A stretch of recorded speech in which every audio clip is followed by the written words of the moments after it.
This channel does not promote any violent, harmful, or illegal activities. All content provided by this channel is meant for an educational purpose only.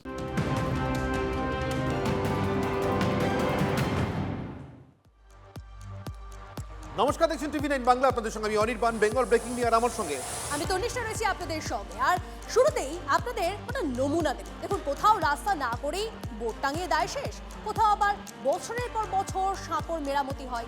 Bose মাসি থাকেন নেতারা। দুর্নীতি আর সরকারি প্রকল্প যে কার্যত সমর্থক, তার জন্য বেশি নয়। এই দুটো নমুনাই আপনাদের জন্য যথেষ্ট। দেখুন, দুর্নীতি ছাড়া আর অন্য কিছু হয়নি, এক কথায় উত্তর হচ্ছে বোর্ডে কাজের বড়াই আছে। ঢালাই রাস্তা শেষ হয়েছে বলে মুখ্যমন্ত্রীকে ধন্যবাদ পর্যন্ত জানানো হয়ে গেছে, কিন্তু রাস্তা তো ভাঙাচোরা, সিমেন্ট বালির প্রলেপ পর্যন্ত পড়েনি। পথশ্রী রাস্তার হতশ্রী অবস্থা। ডোমজুর পঞ্চায়েত সমিতির পক্ষ থেকে ঢালাও করে বোর্ড লাগানো হয়েছে, পথশ্রী রাস্তা তৈরি হবে। এসব দেখে ভুক্তভোগীরা বলছেন সরকারি প্রকল্পে আগা পাশতলা দুর্নীতি। হাওড়ার জগৎবল্লভপুরের রুদ্রপুরে এটাই উন্নয়নের নমুনা।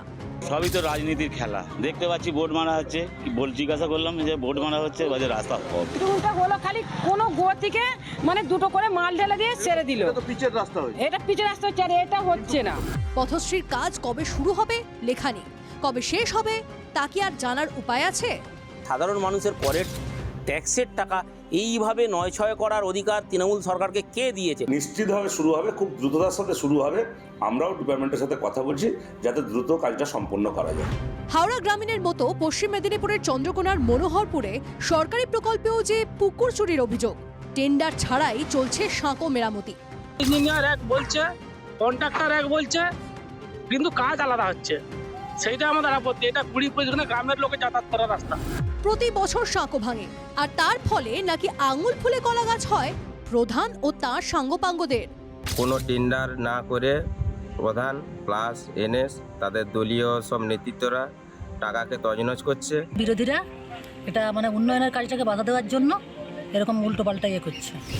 উন্নয়নের পাঁচালি ঘুরছে পাড়ায় পাড়ায়, আর সেই ঢক্কা নিনাদের মধ্যে অনুন্নয়ন, দুর্নীতির পাঁচালি কি কানে ঢুকছে শাসক দলের?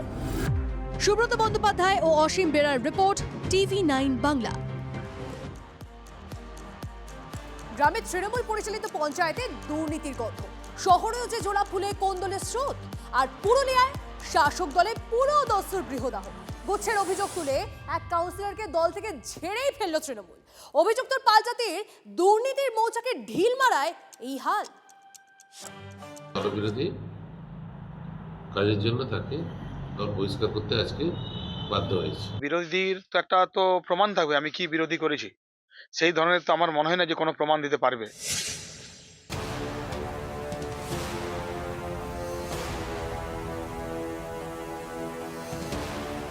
পুরুলিয়ায় পুরো নাটক। বোর্ড নেই, কিন্তু ঝগড়া আছে। দল বিরোধী কাজ দলের অনুষ্ঠানে না থাকার অভিযোগ। পুরুলিয়ার এক কাউন্সিলরকে দল থেকে বহিষ্কার করল তৃণমূল, কিন্তু যাকে শাসক দল লাল কার্ড দেখালো সেই রবিশঙ্কর দাস তো নেতৃত্বকে পাল্টা চ্যালেঞ্জ ছুড়েছেন। একবার কংগ্রেস এবং দুবার তৃণমূলের টিকিটে যেতেন রবিশঙ্কর। সেই কাউন্সিলরদের বিরুদ্ধে তৃণমূলের অন্দরে ছিল বিস্তর অভিযোগ। এবার তাকে রাস্তা দেখিয়ে দেওয়া হলো। তাতে কি ভবিষ্যতের পথ জটিল হলো? কোনো দলীয় কর্মসূচিতে উপস্থিত হন না, কোনোরকম যে কাজ সেগুলো করেন না। বান্ধবানে দুনিয়ার পোস্টার পড়ছে যার বিরুদ্ধে, সে আবার আমাকে প্রেস কনফারেন্স করছে বহিষ্কারের জন্য। আমি তৃণমূলের কোনো পদে নেই, কিন্তু তৃণমূলের জন্মলগ্নের ওয়ার্কার। 2022-এর পুরো ভোটে পুরুলিয়ার 23টি ওয়ার্ডের মধ্যে 20টি জেতে তৃণমূল। বিজেপি পায় 3টি আসন, কিন্তু 2 বছর পর লোকসভা ভোটে 20টি ওয়ার্ডে লিড পায় বিজেপি। মাত্র 2টি ওয়ার্ডে এগিয়েছিলেন তৃণমূল প্রার্থী, একটিতে কংগ্রেস। তৃণমূলের যে পুরো এলাকায় ক্রমশ ধুঁকছে, সেখানে জোড়া ফুলের কোন দলকে কাজে লাগাতে সক্রিয় বিজেপি। আমরা শুনেছি 12 আনা 4 আনার যে ব্যাপারটা, ওনার রবিবাবুর বক্তব্য ওইটাই ঠিকঠাক মতো যারা পৌঁছতে পারে না তাদেরকেই দল বিরোধী আখ্যা দেওয়া হয়। পরিষেবা দিতে ব্যর্থ হওয়ায় পুরুলিয়া পুরো বোর্ডই ভেঙে দেয় পুরো দপ্তর। সেই থেকে পুরুলিয়া শহরের শাসক দল যেন আরও ছন্নছাড়া।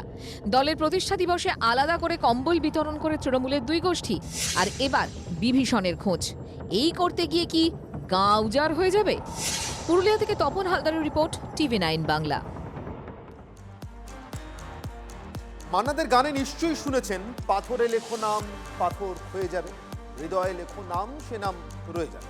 কিন্তু বাঁকুড়ার রাজনীতিতে হৃদয়ের থেকেও পাথরের গুরুত্ব অনেক বেশি। এখানে পাথরেই নাম লিখতে হয় মানুষের হৃদয় পর্যন্ত পৌঁছানোর জন্য।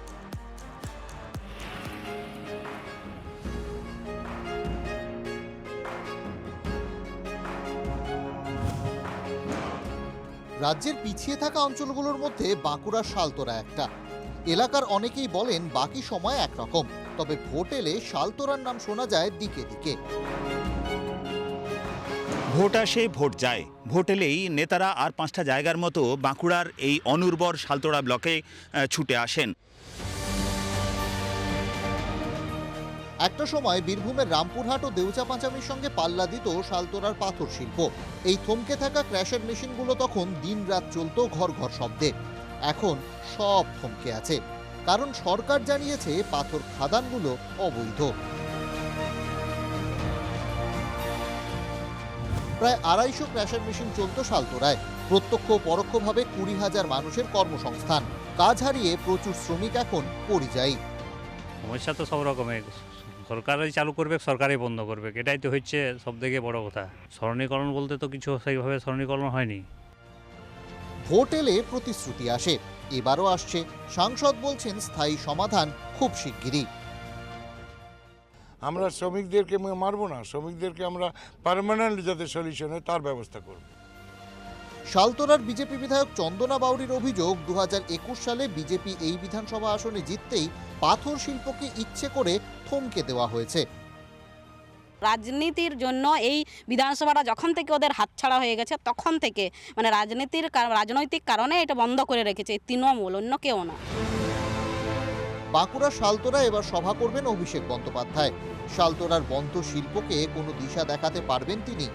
পঞ্চায়েত ভোটের আগে এসেও অভিষেক কথা বলেছিলেন পাথর ব্যবসায়ীদের সঙ্গে। মাঝে একবার আমাদের এই অভিষেক ব্যানার্জি এসে পরে কেসার ঘটা করে চালু করে দিয়ে গেল, তারপরেও বন্ধ। আমরা এখন দিশেহারা, সেই জন্য আমাদেরকে পরিযায়ী শ্রমিক হয়ে যেতে হচ্ছে বাইরে। সরকার রাজনীতি বন্ধ করে কেসারটা যদি মানুষের স্বার্থে খুলে, তবেই শালতোরার মানুষ শালতোরায় ফিরে আসবে। 2024 লোকসভা ভোটে শালতোরা বিধানসভায় এগিয়েছিল শাসক দল। বিজেপির কাছে এবার আসন ধরে রাখার লড়াই, তৃণমূলের কাছে ফিরে আসার।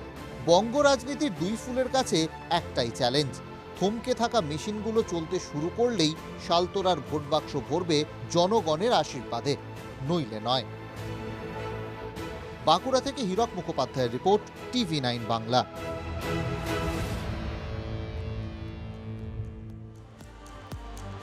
এদিকে উদ্বোধনের রাতেই বিপত্তি, গঙ্গাসাগর মেলায় আগুন, পরপর পুড়েছে একাধিক অস্থায়ী ছাউনি। দমকল ও স্থানীয় মানুষের চেষ্টায় আগুন নিভেছে, কিন্তু বিতর্কের আগুন সেটা কি এত সহজে নেভায়? উদ্বোধনের রাতেই দাউ দাউ আগুন, কিছু বুঝে ওঠার আগেই পুড়ে ছাই একের পর এক অস্থায়ী ছাউনি। পুলিশ, রাজ্যের তথ্য ও সংস্কৃতি দপ্তর এবং সংবাদ মাধ্যমের ছাউনি পুড়ে ছাই। এই যে এই সমস্ত হোগলা এবং দরমা দিয়ে যে যাত্রী শেড তৈরি করা হয়েছে, এই শেড তৈরির আগে সতর্কতামূলক ব্যবস্থা নেওয়া হয়েছিল। বিশেষ একটি কেমিক্যালের মাধ্যমে এই শেড এবং দরমাগুলোকে লাগিয়ে, কেমিক্যাল লাগিয়ে তারপর যাত্রী শেড তৈরি করা হয়েছে।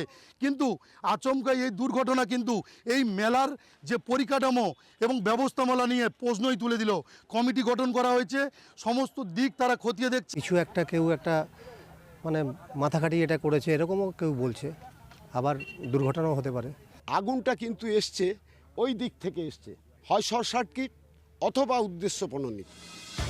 সাগর মেলার এই আগুন রাজ্য রাজনীতির বিতর্কের আগুনে ঘি ঢেলেছে। বিরোধী দলনেতা শুভেন্দু অধিকারীর সোশ্যাল মিডিয়া পোস্ট, লক্ষণ ভালো নয়।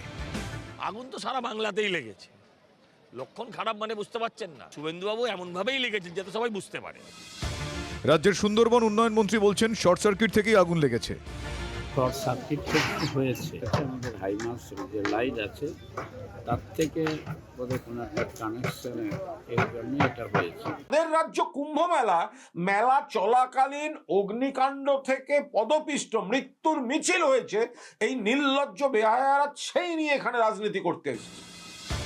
এবার কুম্ভ নেই, কয়েকদিনের মধ্যেই পুণ্যার্থীর ঢল নামবে। কিন্তু প্রথম দিনটাই যে গঙ্গাসাগর মেলা নিরাপত্তা নিয়ে প্রশ্ন তুলে দিল তাতে সন্দেহ নেই। একই সঙ্গে শুরু রাজনীতির সাগর যাত্রা। গঙ্গাসাগর থেকে শুভেন্দু হালদারের রিপোর্ট, TV9 বাংলা। তৃণমূলের সবাই এক বাক্যে বলেন তাঁদের দলে মমতার ইচ্ছে কর্ম। সেই দলে কেউ যদি বলেন মানুষ বলছে তোমাকে চাই, মানে প্রার্থী হিসেবে তাকে দেখতে চাইছেন, এসবের আদৌ কোনো গুরুত্ব আছে? To collect all of our party hard disk, the candidate list, the party strategy. মানুষ আমাকে বলছে তোমাকেই চাই।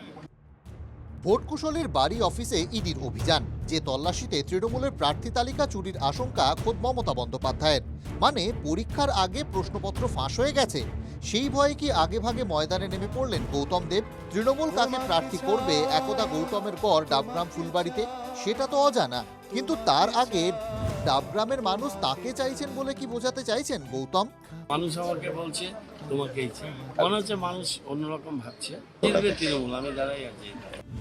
2011 এবং 2016 ভোটে ডাবগ্রাম ফুলবাড়ি থেকে জয়ী হন গৌতম দেব, কিন্তু গত বিধানসভা ভোটে বড় ব্যবধানে বিজেপির কাছে হেরে যান। গত লোকসভা ভোটের নিরিখে বিজেপি এই কেন্দ্র থেকে 72,245 ভোটের লিড পায়। ক্রমশ পিছিয়ে পড়া আসনেই পাখির চোখ গৌতম দেবের। তৃণমূলের যারা জনপ্রতিনিধি তাদের কাছে মমতা বন্দ্যোপাধ্যায় কি চাইছেন সেটাই আসল। সেখানে মানুষের আবেগ বলে কোন যুক্তি শিলিগুড়ির মেয়রের? মানুষের মনে হচ্ছে যে ইমিডিয়েট পরিবর্তন দরকার। আমি ওখানকার বিধায়ক না থেকেও পুরসভা থেকে 14টা ওয়ার্ডে আমার যতটুকু সম্ভব আমরা করেছি। পদ্মফুলের সঙ্গে লড়াই হলে পদ্মফুল জোড়া ফুলকে এখানে ব্যবস্থা করতে দেবে না, একদম নিশ্চিন্ত। বিজেপি বলছে এমন অনুকূল আসনে তৃণমূলের যেই দাঁড়াক ফল বিজেপির পক্ষেই যাবে। উনি প্রার্থী হলে এইটুকু শুধু বলতে পারি, ভারতীয় জনতা পার্টির যিনিই প্রার্থী হন না কেন প্রায় সম মার্জিনে ওখানে তৃণমূল কংগ্রেসের যিনি প্রার্থী হন না কেন তিনি সেই মার্জিনেই হারবেন। প্রশ্নপত্র মানে প্রার্থী তালিকা নাকি বেরিয়ে গেছে। নতুন প্রশ্নে আবার যদি বদল আসে তার জন্যই কি বাড়তি দৌড়ঝাঁপ একদা উত্তরবঙ্গের তৃণমূলের পোস্টার বয়ের? কিন্তু যে দলে একটাই পোস্ট, সেখানে মানুষের আবেগের কথা বলে শেষমেশ ল্যাম্পপোস্ট সম্বল হবে না তো? প্রসেনজিৎ চৌধুরীর রিপোর্ট, TV9 বাংলা।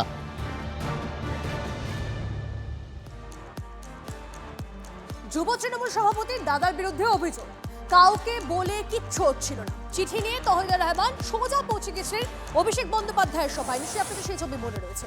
24 ঘন্টাও কাটল না, মন্ত্রী ঘনিষ্ঠ নেতা আত্মসমর্পণ করলেন, আর যুব সভাপতি তুলছেন চক্রান্তের অভিযোগ। কেউ মধ্যপ্রদেশে কাজ করত। বসুন বৌদি, বসুন বসুন, আমি আলাদা করে কথা বলবো। কি হয়েছে, কি হয়েছে, কি হয়েছে? আচ্ছা ছাড়ুন ছাড়ুন ছাড়ুন ছাড়ুন, কি হয়েছে বলুন। কে মেরে ফেলেছে? ঠিক আছে, আমি দেখে নেব। বসুন বসুন, আপনি বসুন, ওনাকে একটু জল দাও। শিক্ষক স্বামীকে ক্লাসরুমে ঢুকে মেরেছে তৃণমূল নেতা ও তার সঙ্গীরা, কিন্তু অভিযুক্ত মন্ত্রী তাজমুল হোসেন ঘনিষ্ঠ হওয়ায় নাকি পুলিশ কোনো ব্যবস্থাই নিচ্ছিল না। এই অভিযোগটাই অভিষেক বন্দ্যোপাধ্যায়ের কাছে পৌঁছে দিয়েছিলেন মালদার হরিশ্চন্দ্রপুরের তহিদুর রহমান। এতদিন যে নেতার নাগাল পাওয়া যাচ্ছিল না, শুক্রবার তিনি নিজেই পুলিশের কাছে আত্মসমর্পণ করলেন কোনো কথা ছাড়াই। অভিযুক্তের ভাই এলাকার যুব তৃণমূল নেতা বলছেন চক্রান্ত। আমার দাদাকে না টানলে আমাকে বদনাম করা যাবে না, যার জন্যই আমার দাদাকে টেনে নেওয়া। মাস্টারদের নিজেদের মধ্যে মিড ডে মিলের টাকা, কন্যাশ্রীর টাকা, সাইকেল, গাছ বিক্রি থেকে শুরু করে সরকারি সম্পত্তি বিক্রি করে, এটা নিয়েই ওদের মানে টেনশন। এই যুক্তিগুলো অভিষেক বন্দ্যোপাধ্যায়ের কাছে নালিশের আগে কেন শোনা যায়নি? ক্ষমতার দাপটে? বিজেপির অভিযোগ সবই নাটক। তো এখন সেই জিনিসটা ক্যামেরা বন্দী হয়েছে, সুপ্রিমের কাছে অভিযোগটা গেছে, সেই জন্য। অথচ এখানটায় যে ছত্রছায়া লালিত পালিত হচ্ছে, এখানটায় যে আমাদের মন্ত্রী সাহেব আছেন, উনারই তো সব ক্লোজ সাগরেদ, এগুলো পোষা সাগরেদ। অভিযোগ 11 জনের বিরুদ্ধে, মূল অভিযুক্ত আত্মসমর্পণ করেছে। বাকিরা কি করবে? পুলিশ কি এবার অন্তত তদন্তের গতি বাড়াবে? শুভতোষ ভট্টাচার্যের রিপোর্ট, TV9 বাংলা। সল্টলেকে আইপ্যাকের অফিসে ইডির তল্লাশি অভিযানে বাধা দেওয়ার অভিযোগে প্রতিবাদ। আরামবাগে বিজেপি বিধায়ক মধুসূদন বাগের নেতৃত্বে পথ অবরোধ। দৌলতপুর ও পল্লীশ্রী মোড়ে টায়ার জ্বালিয়ে বিক্ষোভ বিজেপি কর্মী সমর্থকদের। পথ অবরোধের জেরে ব্যাপক যানজট। অবরুদ্ধ হয়ে পড়ে আরামবাগ বর্ধমান ও আরামবাগ মেদিনীপুর রাস্তা। ভোগান্তির মুখে পড়েন নিত্যযাত্রীরা।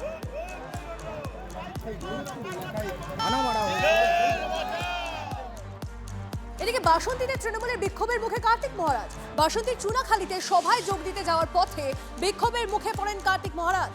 গাড়ির সামনে বসে পড়েন তৃণমূলের মহিলা সমর্থকরা। ঘটনাকে কেন্দ্র করে উত্তেজনা ছড়ায়। কার্তিক মহারাজের অনুগামীদের সঙ্গে তৃণমূল সমর্থকদের বচসা বাঁধে। বিক্ষোভকারীদের হাত ধরে প্লাকার্ড কেড়ে নেয় কার্তিক মহারাজের অনুগামীরা। তৃণমূল কর্মীদের অভিযোগ, কার্তিক মহারাজের বিরুদ্ধে ধর্ষণের অভিযোগ, তাই তারা বিক্ষোভ করেছেন। এই মুহূর্তে যে খবরে চোখ রাখবো, ইডি বনাম পশ্চিমবঙ্গের মুখ্যমন্ত্রী মমতা বন্দ্যোপাধ্যায়ের সংঘাত কি এবার সুপ্রিম কোর্টে? কেন বলছে এই কথা জেনে নেব আমাদের নয়াদিল্লির প্রতিনিধি জ্যোতির্ময় কর্মকারের সঙ্গে ফোনে কথা বলে। জ্যোতির্ময়, কি জানা যাচ্ছে সম্পর্কে? দেখো, যে মামলা নিয়ে এই তদন্ত শুরু হয়েছিল সেই মামলা মাল্টি স্টেট রিলেটেড, অর্থাৎ একাধিক রাজ্য এক্ষেত্রে জড়িয়ে রয়েছে। আর এই ধরনের মামলার ক্ষেত্রে জুরিসডিকশন সবসময় হয় দিল্লি হাইকোর্ট, কারণ এটা দিল্লি থেকেই এই মামলা পরিচালিত হয়। স্বাভাবিকভাবেই এই মামলা যখন বিঘ্নিত হয়েছে, এই মামলার একটা পার্ট দিল্লি হাইকোর্টে আসার সম্ভাবনা থাকছে। এবং যেহেতু স্বয়ং মুখ্যমন্ত্রী এক্ষেত্রে জড়িত, অর্থাৎ তিনি রাজ্যের অ্যাডমিনিস্ট্রেটিভ হেড, যদি তার বিরুদ্ধে পদক্ষেপ করতে হয় তাহলে সর্বোচ্চ আদালত পর্যন্ত এই মামলা যে গড়াবে তা আগাম বুঝতে পারছে ইডি। আর সেই কারণেই তারা এই মামলা নিয়ে সরাসরিভাবে সুপ্রিম কোর্টের দ্বারস্থ হওয়ার চেষ্টা করছে বলে আমরা এই মুহূর্তে সূত্র মারফত খবর পাচ্ছি। এবং তাদের লিগাল টিমের এ নিয়ে প্রাথমিক স্তরে আলোচনা চলছে বলেও খবর আসছে। ধন্যবাদ জ্যোতির্ময়।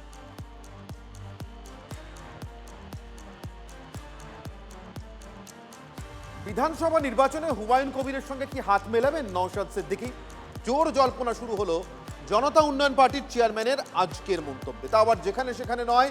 ব্রিগেড সমাবেশ, মসজিদের উদ্বোধনের আগে হুমায়ুন আজ গিয়েছিলেন ফুরফুরা শরীফে। নওশাদের সঙ্গে দেখা না হলেও জোট বার্তাও দিয়েছিলেন, কিন্তু নওশাদ চান আনুষ্ঠানিকভাবে কাগজে কলমে একেবারে আমন্ত্রণ জানানো হোক তার দলকে। তাতে কি এর চটে গেলেন হুমায়ুন? নাহলে কেনই বা বলবেন কাউকে চিঠি দেবেন না? শওকতকে আগামী দিনে হারিয়ে ছাড়বো, আমরা একসঙ্গে লড়ে হারাবো। ওকে কমিউনিকেশন করুক না, তারপরে আমাদের পার্টির মধ্যে আমরা আলোচনা করবো। জুম্মাবারে ফুরফুরা শরীফের দরবারে জনতা উন্নয়ন পার্টির চেয়ারম্যান হুমায়ুন কবিরের অরাজনৈতিক সফরেও ছুঁয়ে গেল রাজনীতি। নওশাদের দল আইএসএফকে ফের জোট বার্তা দিলেন হুমায়ুন। একসঙ্গে ভাঙড়ে নওশাদকে সঙ্গে নিয়ে তৃণমূলকে হারানোর হুঙ্কারও দিলেন। প্রত্যুত্তরে কৌশলী জবাব দিলেন ভাঙড়ের আইএসএফ বিধায়ক নওশাদ সিদ্দিকী। তবে দেখা হলো না দুজনের। তাতেই কি সকালের সৌজন্য বেলা গড়াতেই বদলে গেল চ্যালেঞ্জে? অফিসিয়ালি কমিউনিকেশন করাটা জরুরি। এখনো পর্যন্ত কোনো অফিসিয়ালি কমিউনিকেশন আমাদের সাথে হয়ে ওঠেনি। তো আমার একা কথা আমাদের পার্টিটা চলে না, একটা গঠনতন্ত্র আছে, একটা কমিটি আছে। সেই কমিটির কাছে তখনই প্রস্তাব রাখা যাবে বা আলোচনার টেবিল তৈরি হবে তখন, যখন একটা অফিসিয়ালি কমিউনিকেশন হবে। কাউকে চিঠি দেবো না, ওপেন বলবো, তাদের পোষালে বসবে। তাহলে কিভাবে সমঝোতা হবে? কাউকে চিঠি দেওয়ার মতো অত দুর্বল জায়গায় হুমায়ুন কবির নেই। তাহলে জোটটা হবে কি করে? না হলে না হবে। তার 1% ভোট আছে যে তাকে আমাকে লিখিত আজকে যে আসন্ন বিধানসভা নির্বাচনে নওশাদকে পাশে পেতে একাধিকবার বার্তা দিয়েছেন হুমায়ুন। কিন্তু এখন যে পরিস্থিতি, তাতে ইগো ঝেড়ে ফেলে হুমায়ুন আর নওশাদ সিদ্দিকী কাছাকাছি আসবেন কিনা সেটা নিয়েই সংশয়। যে উদ্দেশ্যে এসেছে এটা সেই উদ্দেশ্য জায়গা এটা নয়। ফুরফুরা শরীফ দরবার শরীফে কোনো রাজনীতি কেউ করতে পারবে না। যেহেতু রাজনীতির নেতা আসে, নিজের রাজনীতি কোনো ফয়দা নেবার জন্য আসে বলে অনেকে ভাববে, কিন্তু আমরা ভাববো এখানে দোয়া আশীর্বাদ নেবার জন্য আসে। তোহা সিদ্দিকী নওশাদ সিদ্দিকীর সঙ্গে দেখা হয়নি হুমায়ুনের। কথা হয়েছে দুই পীরজাদা ইব্রাহিম ও সাফের সিদ্দিকীর সঙ্গে। আমি ভাইজানের পাশে ছিলাম, আছি, থাকবো, আমি ওয়াদাও করেছি। জল্পনা চলছে ফুরফুরার একাংশের সমর্থন আদায়ের লক্ষ্যে। পীরজাদা সাফের সিদ্দিকীকে কি হুমায়ুন তার দলে সামিল করতে চাইছেন? সরাসরি জবাব না দিলেও 1 ফেব্রুয়ারি ব্রিগেডের মঞ্চে চমকের কথা বলেছেন হুমায়ুন কবির। বাম কংগ্রেসের সঙ্গে কথা হলো কি? এখনই বলবো না, সময় কথা বলবে। 1 ফেব্রুয়ারি কলকাতার ব্রিগেড ময়দানে দেখতে পাবেন। নতুন চমক থাকবে যে জোটে থাকতে পারে নিশ্চয়ই। বিভিন্ন দল, বিবিধ কৌশল, ফোকাসে সংখ্যালঘু ভোট। পরিসংখ্যান বলছে 2021-এর বিধানসভা নির্বাচনে সংখ্যালঘু প্রভাবিত আসনগুলিতে দুটি ভাগে যদি ভাগ করা যায়, যেখানে 50% বা তার বেশি মুসলিম ভোটার আছেন এবং যেখানে 25% বা তার বেশি মুসলিম ভোটার আছেন, এমন শতাধিক আসনে 90%ই তৃণমূলের দখলে। সম মনোভাবাপন্ন দলগুলিকে পাশে টেনে তৃণমূলের সংখ্যালঘু ভোটেই থাবা বসাতে চাইছেন হুমায়ুন। কিন্তু সেই কৌশল কি শেষ পর্যন্ত সফল হবে? রাজনৈতিক মহলে প্রশ্ন। শেষ পর্যন্ত কি হুমায়ুনের ডাকে সাড়া দেবেন নওশাদ? ইতিমধ্যেই তিনি বামেদের সঙ্গে কথা বলছেন। কংগ্রেসকেও চিঠি পাঠানো হয়েছে বলে নওশাদের দাবি। আইএসএফ এর প্রশ্নে বাম ও কংগ্রেসের অবস্থান কি হবে? কংগ্রেস কি 2021-এর মতো দূরত্ব বজায় রাখবে? আর যদি বাম কংগ্রেস আইএসএফ একসঙ্গে আসে তাহলে হুমায়ুনের দলের কি সেই জোটে জায়গা হবে? রাজনীতির সম্ভাবনার খেলা হলেও এই সমস্ত প্রশ্নেরই উত্তর পাওয়া এখনো বাকি। সনৎ মাঝির রিপোর্ট, TV9 বাংলা। অভিষেক বন্দ্যোপাধ্যায় গেলেন, পুজোও দিলেন, তারপর কামনা সাগরের জল দিয়ে ধোয়া হলো মন্দির চত্বর। আচ্ছা, ভোট পুজোর বাকি আর মাত্র 2 মাস। ঠাকুরবাড়ির দেবতারা মানে ঠাকুরেরা কার পুজোয় মনস্কামনা পূর্ণ করবেন স্পষ্ট হলো কি? বলেছিল না নিঃশর্ত নাগরিকত্বের কথা, আজকে আওয়াজ তুলতে হবে। হয় নিঃশর্ত নাগরিকত্ব, নইলে শান্তনু ঠাকুর দৌড়হাটো। মতুয়াদের দীর্ঘদিনের যে চাহিদা সিটিজেনশিপ পাওয়া, সেই চাহিদা কেন্দ্র সরকার দেবে, রাজ্য সরকার দেবে না। রাজ্য সরকার এতদিন বিভ্রান্ত করে এসেছে। নদিয়ার তাহিরপুর থেকে মতুয়াদের নাগরিকত্ব ইস্যুতে মোদি, শাহ, শান্তনু ঠাকুরদের উদ্দেশ্যে হুঙ্কার ছেড়েছিলেন অভিষেক বন্দ্যোপাধ্যায়। এরপরই সেখান থেকে পৌঁছে যান মতুয়াগড় ঠাকুরনগরে। সেখানে গিয়ে ঠাকুরবাড়ির মন্দিরে পুজো দেন অভিষেক বন্দ্যোপাধ্যায়। শান্তনু ঠাকুরের অনুগামীদের কাছে মন্দির চত্বর নাকি অপবিত্র হয়ে গিয়েছিল। তারপরই গোবর জল ও মতুয়াদের কাছে পবিত্র কামনা সাগরের জল দিয়ে ধোয়া হলো মন্দির চত্বর। ব্যানার্জি আমাদের এই হরিচাঁদ গুরুচাঁদ ঠাকুরের মন্দিরে এসে পূজা দেওয়াতে আমাদের এই মন্দির কলঙ্কিত হয়েছে, মন্দির অপবিত্র হয়ে গেছে। তাই আমাদের পবিত্র কামনা সাগরের জলে আমরা মন্দির ধৌত করেছি। শুধু তাই নয়, তৃণমূলের সর্বভারতীয় সাধারণ সম্পাদক ঠাকুরবাড়ি থেকে বেরিয়ে যেতেই দেওয়া হলো ধিক্কার স্লোগান।